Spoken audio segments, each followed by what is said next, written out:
humanity. Keep watching The Politics every Friday, 12 p.m. Eastern Time on New York Parrot TV, the voice for humanity. Imagine a media platform that reshapes the conversation, empowers your voice, and redefines the Bronx community. Bronx Post, changing the reality, changing the narrative. For businesses, politicians, and government agencies, we offer targeted advertising solutions that drive results. Amplify your message. Reach the heart of the Bronx and beyond. Our platform connects you to the community. Learn more. Email info@bronxpost.com or call 718-892-5555. Visit www.bronxpost.com for breaking news and updates. Bronx Post, changing the reality, changing the narrative. Okay, welcome to Talking Politics. My name is Robert Press. I am a reporter, as you can see by my official New York City press card. I write for the Bronx Post and Parkchester Times. Both, like this show, are part of Parrot Media Corporation. I also have a blog at www.100%bronx.blogspot.com and Facebook pages 100% and What is Going On in Your Local Community Board. The views expressed on this show are that of the host, any guest, or anyone commenting at the bottom of the screen, and not necessarily that of Parrot Media Corporation. I will bring on my guest today, Anthony Rivecchio, in a moment. But let's go to the weather report. Today, Friday, we will have a high of 30 with an inch or two of snow coming tonight. Saturday, the high will be 27 and only 19 on Sunday before going back to 27 on Monday. The 30s will come back starting on Tuesday through Friday, but then we're in for another cold snap. 17 New Yorkers have died after exposure to frigid temperature since January 24th, raising the questions about how New York City Mayor Zohan Mamdani has managed the crisis. It is much like when Mayor John Lindsay came into office, where we had a big snowstorm, and he got an F for that rating because there were areas that didn't get plowed for 2 weeks. And apparently, finally, now front loaders are coming to the streets and just taking the snow and putting it back in the middle of the street so cars can run over it. New York, as I said, New York is expected to remain in a deep freeze for the coming week, but forecasters say there's a strong chance that temperatures will warm up in mid-February as the polar jet stream shifts overhead. The eastern United States could see warmer weather after an extended stretch of frigid temperature that has felt especially brutal compared with recent mild winters. Let's go into the news as borders are, and can we bring on Anthony? Is Anthony here? And my guest, Anthony Rivecchio. Are you here, Anthony? Good morning, sir. Well, Professor, how are you? I am fine. I am drinking coffee, as you can tell by my cup. I'm letting my hair grow. I want to see how long it takes to match your length. How long did it take for you? 30 years. Well, I don't know if I have that much time left. Let's go into what's happening in Minnesota. Border Czar Tom Homan announced this morning that the Trump administration will put out roughly 1/4 of the immigration enforcement agents who have surged into the Minneapolis area following months of protests, arrests, and 2 killings. The Minnesota Star Tribune writes, the immediate departure of about 700 agents, and Anthony and I were talking about this last night, will still leave about 2,000 in place, way more than usual. Any comments on this removal of 700 agents, Anthony? The only comment I have in regards to that is that I'm actually surprised, in the sense of the quickness of, I guess, they feel like they have a handle on whatever concerns they have. And I guess based on having a handle on it, they feel it's time to, pull out And I'm just surprised at the speediness of it, because I thought it would have taken longer. Well, here in New York, Attorney General Letitia James will deploy staffers in purple vests to the scene of ICE raids to act as neutral observers. We'll see how neutral those observers are. And can you raise your camera a little, Tony? We want to see a lot more of you. Okay, there you go. A lot more of me. How's that? Okay. Donald Trump intends to sign an executive order in coming days naming Vice President J.D. Vance as chairman of a task force to look into the welfare abuses in California and elsewhere.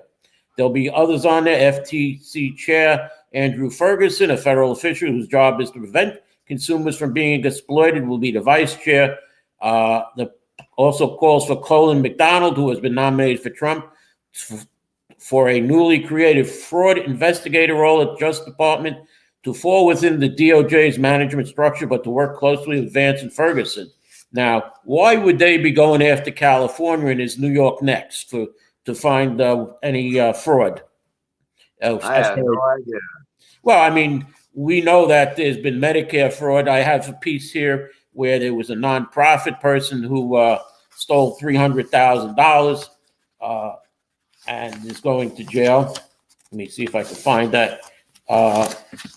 Here we go. Nope. Next one. Got a lot of information here. Okay, it's Lori Zeno, the founder of the public defender organization Queens Defenders, pleaded guilty to one count of wire fraud conspiracy in a case where prosecutors said she used more than $300,000 of the organization's funds on indulgences like rent and a luxury apartment and a vacation to Bali. That's from the New York Times. And as we know personally, you and I, that things aren't always on the level. That well, let's not go there. Let's go to the Middle East. And the U.S. said Monday that it shot down an Iranian drone that aggressively approached the USS Abraham Lincoln. That actually came within hours of Iranian gunboats trying to stop a U.S. oil tanker that morning. Both significant provocations as negotiations between the two countries, which began today with Special Envoy Steve Witkoff and Jared Kushner in Oman for talks with Iranian officials at a tense moment for both countries. Now, I'm sure this is going to be one of your favorite topics. Bill and Hillary Clinton have agreed to testify before the House Oversight and Government Reform Committee as part of the panel's investigation into committed sex offender Jeffrey Epstein. It's a remarkable reversal for the former president and Secretary of State, who last month chose to defy the committee's issued subpoenas and risk imprisonment by the Trump Justice Department. But they changed their minds as the House prepared to vote to call their bluff and hold them both in contempt of Congress. The only reason they have said they agreed to terms is because the House has moved forward with the contempt, and I will clarify the terms they are agreeing to, discuss the next steps with my committee members. Some Democrats warned House Republicans not to proceed, as Democratic Congressman Suhan Sumania, a member of the oversight panel, said he feared the Republicans will still go through with the House vote for a political end. The Republicans want to give Trump the ability to prosecute and put the Clintons in jail, he said in a brief interview. That's what it's really about. This isn't about the Epstein investigation. Hillary Clinton will appear on February 26th, and Bill Clinton will appear on the 27th. Any comment on the Clintons and Jeffrey Epstein? I hope it's going to be as good as advertised when they show it on C-SPAN. I hope they show it on C-SPAN. Actually, this might be major television. You know, it could be. I think they had no choice. They know that they were being hung out to dry. They were hoping the Democrats could have saved them. But because of what's happened in the last couple of years, they were risking 6 months in jail each. So, you know, how is the testimony going to go? I don't know. You know, as you know, I'm the founder of a local Facebook page called Northwest Bronx Democrats. And I would say, if anybody has Facebook access, go to our Facebook page this morning. I put up a video an AI video that was sent to me, and I shared it, about Jeffrey Epstein and how he, pretty much ruled the democratic world. How all and not just Democrats, because as we're finding out with some of the Epstein files, some Republicans were just as bad as Democrats. Donald Trump was just as bad as Bill Clinton in many ways. So the sad part about all this is that it's going to go both ways. And not only that, but we're seeing people from outside politics quitting their jobs and being mentioned. We saw a lawyer from a head of a law firm. We see that the owner of the New York Giants, or I should say Jersey Giants, has been named in the Epstein files, among other people. But let's go to something right up your alley. The 2025 sales tax growth by New York State Controller Tom DiNapoli. He says local government sales tax collections in New York State totaled $24.4 billion in calendar year 2025, an increase of 4.5%, or $1 billion from 2024, according to a report released by the controller earlier this week. Growth in 2025 was higher than the 3.8% annual growth rate from 2010 to 2019 period of recovery from the Great Recession and before the pandemic. Any comments on the increase in local sales tax? You mean as far as revenue? Yes. The only comment I have is, if you believe that is true, then you must believe there's no more reason to tax the rich, right? Because you're telling me we got the money. Some of he writes that Shenandoah County had the highest growth rate at 11.8%, followed by Yates at 11%, Hamilton 10.9%, Delaware 10.7%. And Sullivan County experienced the steepest decline in collections, minus 5.2%, followed by Scolari at minus 3.9%. And it even shows that Norwich County had the strongest growth of 20.9% over year, followed by Salamanca. I thought that was a former city councilman, but it's apparently a county in New York State. 7.7%, White Plains at 7.1%. So 6 cities had decreases, including Gloversville with the steepest at 7.2 and Utica at 7.1. But let's move on. Lieutenant Governor Anthony Delgado has selected former Buffalo Mayor India Walton as his running mate in his primary bid against incumbent Kathy Hochul. Delgado, a Hudson Valley Democrat, is turning to Walton, a member of the Democratic Socialists of America, who unexpectedly defeated then Buffalo Mayor Brian Brown in the 2021 primary, only to lose to him in the general election because he ran as an independent. I like her, said State Senator Jason Brisbart, a Delgado supporter and DSA member. She'll be great. And now we have something, and I believe you have this up on your page, where the Brooklyn Democratic Party moved to rescind its endorsement of Governor Kathy Hochul. It's the group led by Assembly member Rodney Spichette, and is protesting Hochul's selection of former City Council Speaker Adrian Adams as her running mate. Do you want to delve into this a little? I believe you posted something. I'll talk about it a little bit. I don't have the press release in front of me. I do apologize. Again, if anybody wants to go to our Northwest Bronx Democrats page on Facebook, we have the actual press release. But to summarize, and I'm sure you might have some variation of it yourself. But to summarize, it sounds like the Brooklyn Democratic Party is not happy with Adrian Adams. There are a lot of backdoor stories in regards to that, but the press release just pretty much says they're going to withdraw that support from Ms. Hochul because they're obviously not happy with her lieutenant governor choice. Well, yeah, that's right, because she, hit her. We're at a commercial point, Anthony. Let's take a commercial right here. We'll come back with her poll numbers and why she chose Adrian Adams and what to look for at the Democratic convention, which already started today. So let's go to a commercial right now, and we'll come back with all that information and other, so we can finish the show. Mr. Producer, can we have a commercial? Imagine a media platform that reshapes the conversation, empowers your voice, and redefines the Bronx community. Bronx Post, changing the reality, changing the narrative. For businesses, politicians, and government agencies, we offer targeted advertising solutions that drive results. Amplify your message. Reach the heart of the Bronx and beyond. Our platform connects you to the community. Learn more. Email info@bronxpost.com or call 718-892-5555. Visit www.bronxpost.com for breaking news and updates.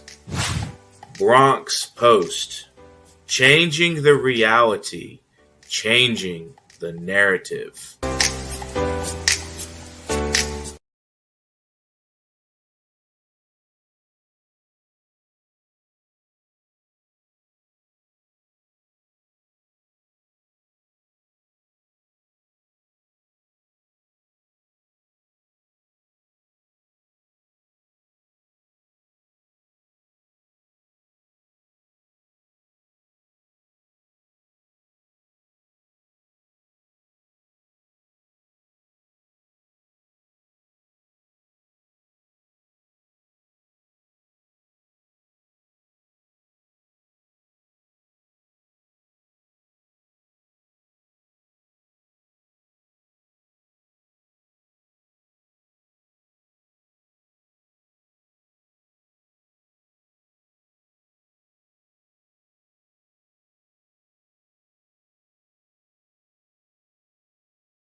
Charges that were later dropped.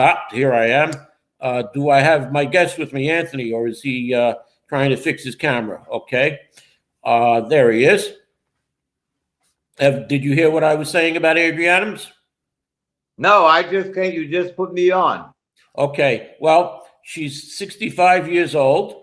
As you know, was elected speaker in 2022. She was term limited out. Now, Kathy Hochul says Adrienne Adams and I are no strangers to rolling up our sleeves and getting results. For working New Yorkers together, we're going to continue investing in public safety, bringing costs down, and making this state a place where all families can thrive.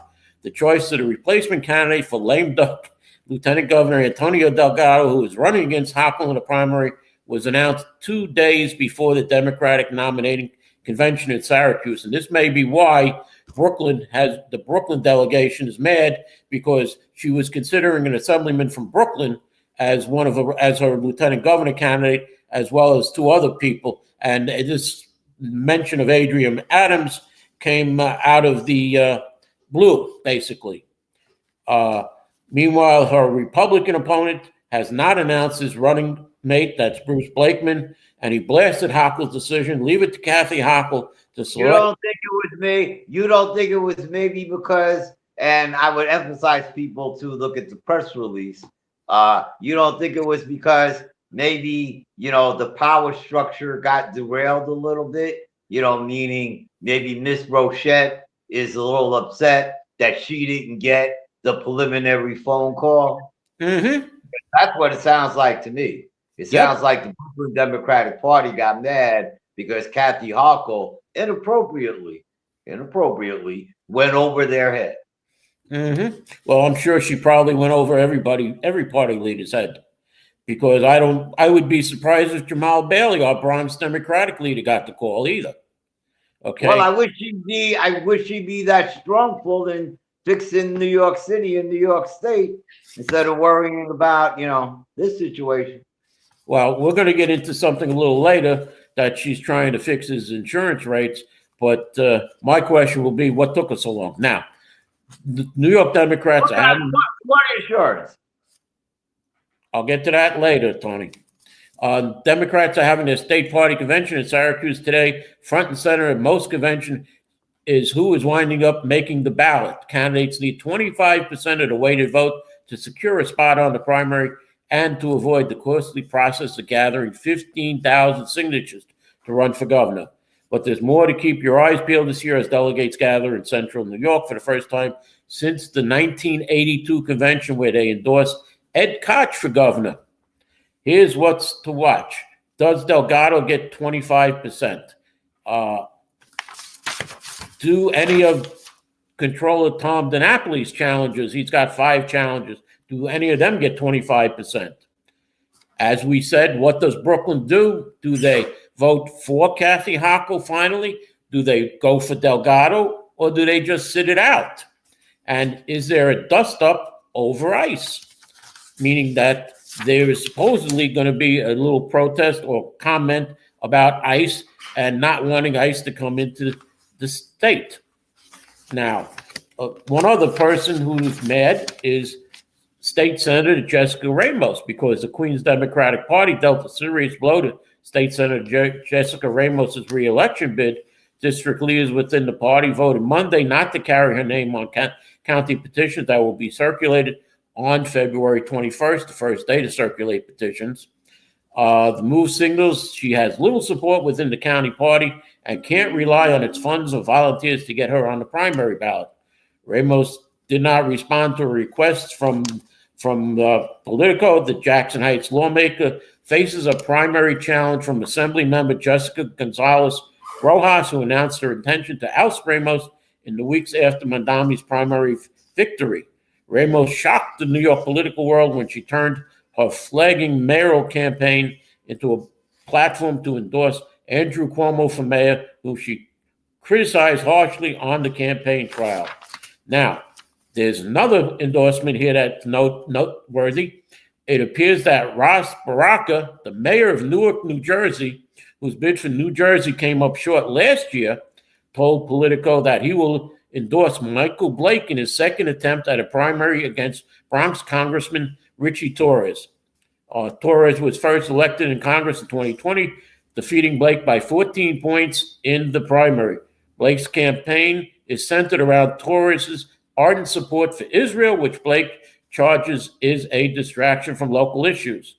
Baraka told Politico that while he recognizes Democratic resources should be focused on retaking the House, he doesn't think there's an excuse for us to just go wherever there. Business as usual is what got us into this position. Baraka said Michael Blake is a fresh voice. Just like Michael Blake's problem with his financial disclosures, he may not know what congressional seat he is running for with an endorsement from the mayor of New Jersey. Now, is he running for a New York seat or a Jersey seat? Maybe Michael Blake should have run for Bronx Borough President instead of mayor. He might have had a better chance. Now, one thing I want to note here now, Anthony this morning posted on his Facebook page about the nurses' strike. that 13 nurses were arrested for blocking a building as their strike against 3 hospitals goes into the 25th day. Now, what are the 3 hospitals that still these nurses are striking against?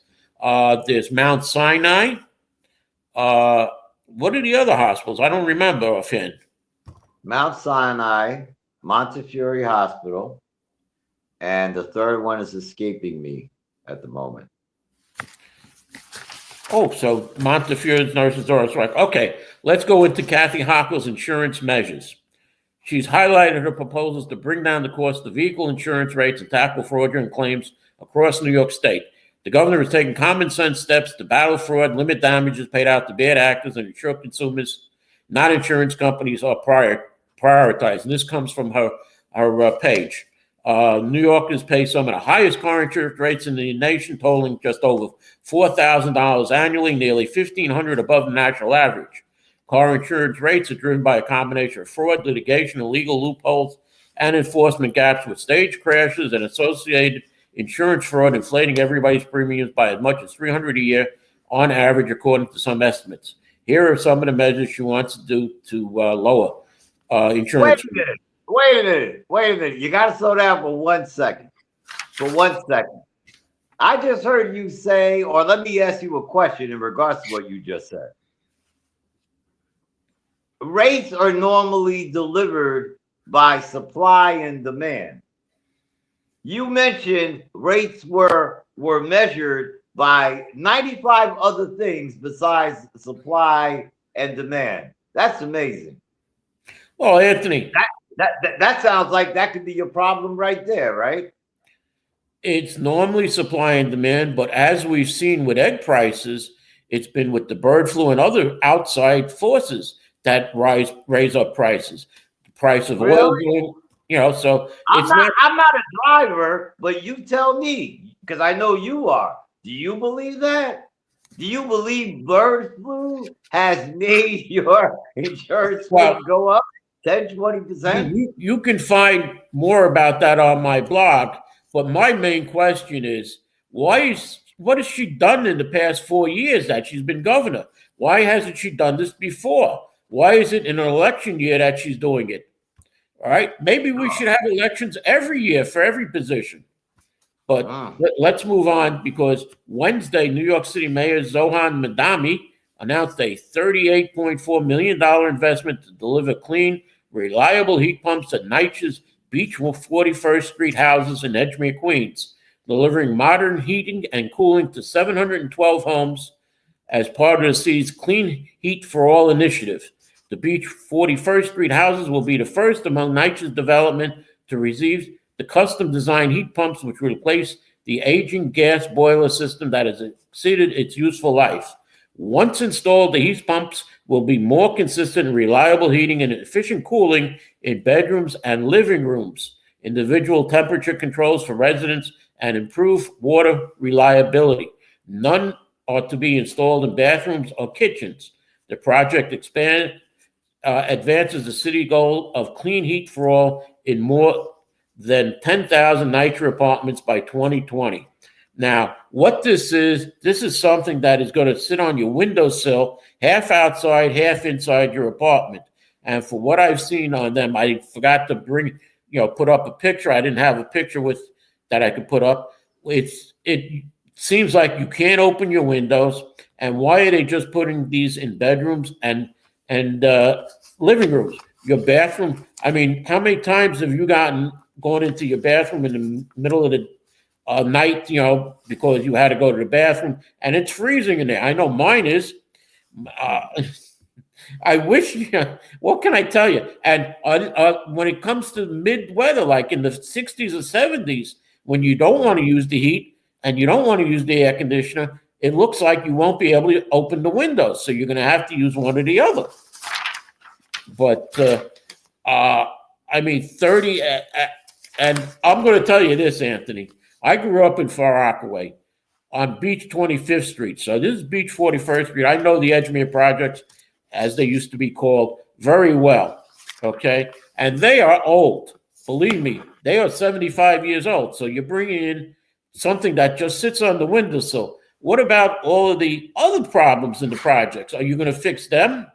Because, I mean, don't laugh, because I said this to Mayor Bill de Blasio many years ago about NYCHA, all the problems in there, because I went in with a candidate for assembly back in 2018 into the Castle Hill houses. And what we saw was these windows had ice on the inside, not only the windows, but the walls had ice, okay? So you're going to put a heater and a air conditioner in a window that has ice on it and the wall that has ice on it.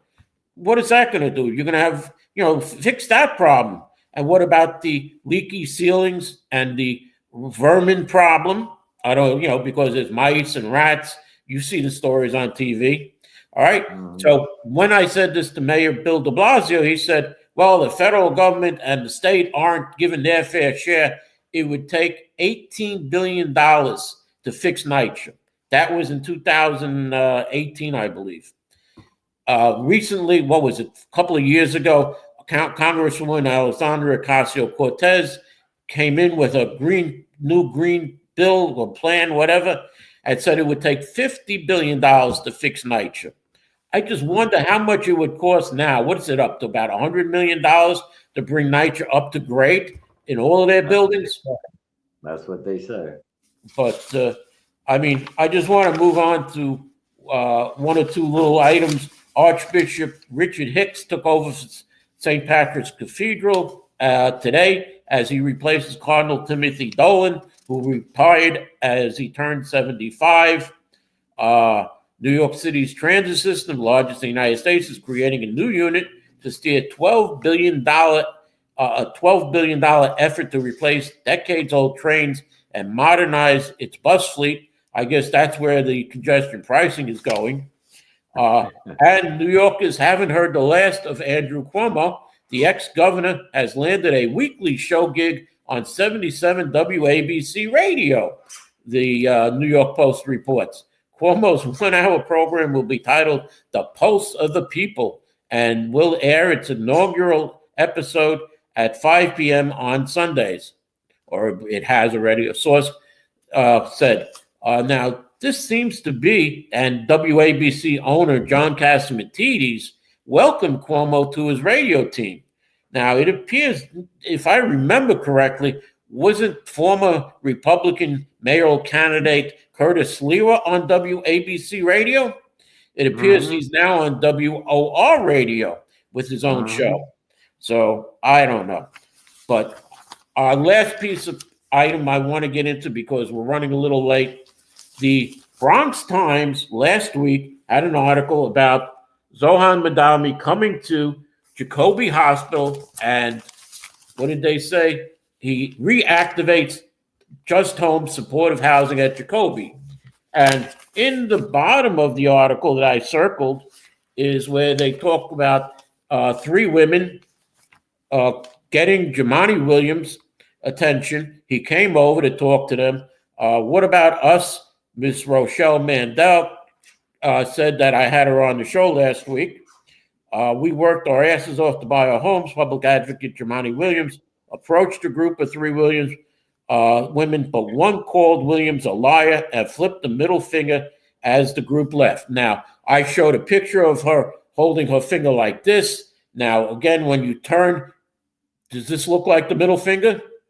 I don't know, but Rochelle has asked for the Bronx Times to print a retraction. This is this week's Bronx Times reporter.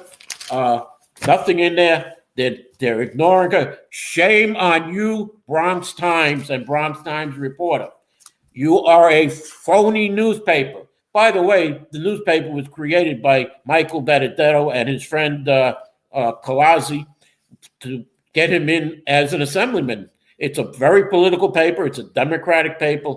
This is the president of the Bronx Women's Republican Club. So I don't expect anything less from the Bronx Times. Okay. No, Robert, in all fairness, I would give it one more week, meaning that understanding how local newspapers work, and when you're asking for retractions and things of that nature, you would like for it to be the following week. I know, everybody would, but I've noticed over the years, sometimes it might take 2 weeks, sometimes it might take 3 weeks. But you're right, 2-3 weeks might come by and they may not do it at all. And you're right. But I would give them a little bit of grace about it. The only reason I'm constantly smiling, especially when you're talking about Just Home, is because you're talking about the agency of which the person in charge, you said on this show a couple of years ago, he was a genius because he said you were exempt from COVID. Right? Isn't this the same doctor that said to you, yep, "Oh, don't worry about taking any medicine or anything because you're immune from COVID"? And I didn't catch it, right? Tom. And I Right? That's the same guy that told you that, right? He was, but again, this, and not only that, but the Bronx Times is about a week late, and it's as you say, in its news. Most of its news is old news.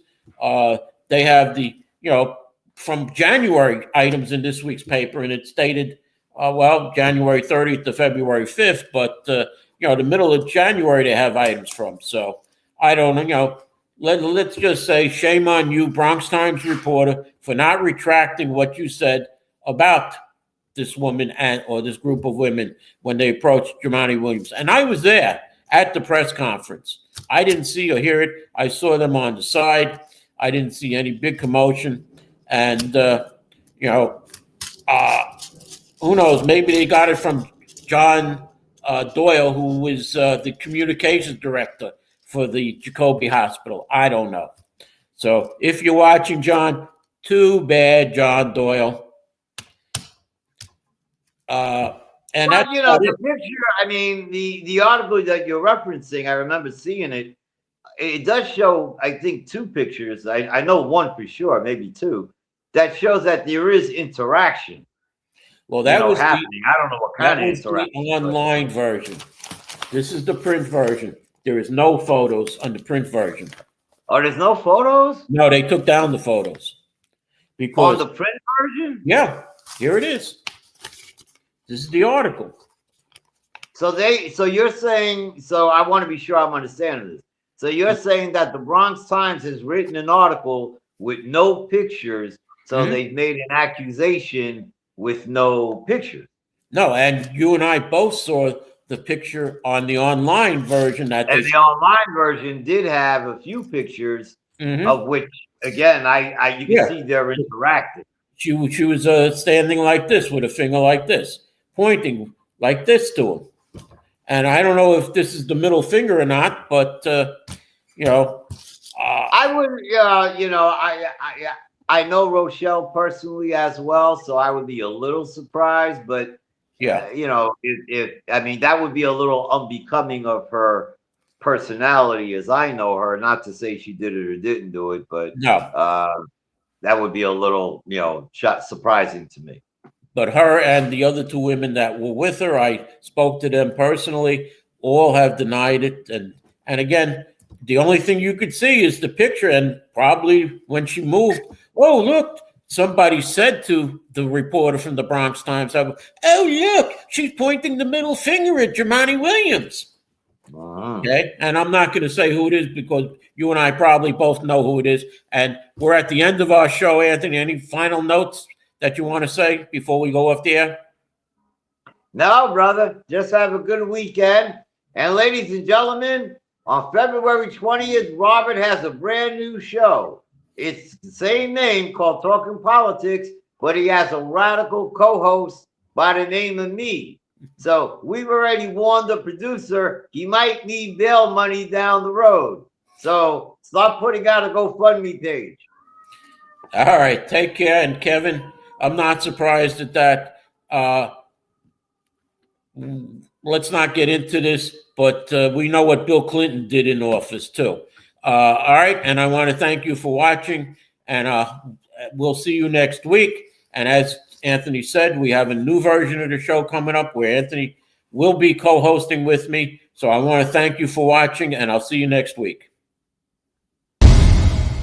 Imagine a media platform that reshapes the conversation, empowers your voice, and redefines the Bronx community. Bronx Post, changing the reality, changing the narrative. For businesses, politicians, and government agencies, we offer targeted advertising solutions that drive results. Amplify your message. Reach the heart of the Bronx and beyond. Our platform connects you to the community. Learn more. Email info@bronxpost.com or call 718-892-5555. Visit www.bronxpost.com for breaking news and updates. Bronx Post, changing the reality, changing the narrative.